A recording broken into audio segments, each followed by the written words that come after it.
Hello everybody, how are you? I am Mohammed Ahmed and your teacher here, and I will be teaching you different questions and their answers. So I welcome you on classtheta.com, where we will be discussing question.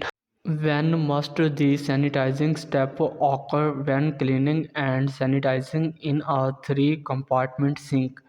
The correct answer of the question: in a three compartment sink, which is commonly used in food service establishments for washing, rinsing, and sanitizing dishes. The sanitizing step typically occurs as the final step. The three compartments are usually set up in the following order: wash.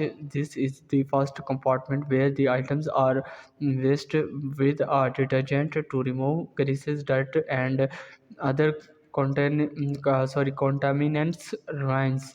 The second compartment is used for rising of any remaining detergent or debris. This step helps to ensure that the sanitizing solution in the next step is not contaminated. Sanitize.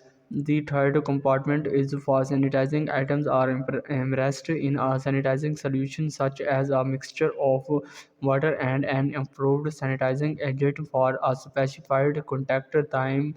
This step kills or reduces the number of microorganisms on the surfaces of the items.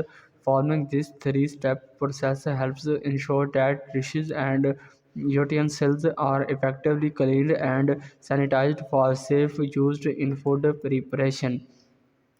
So that's the correct answer of the question. If you have any question, just leave a comment. I will be answering you as soon as I can. Thank you very much for watching the video. Please don't forget to like, share, and subscribe our channel. Until next question, bye bye.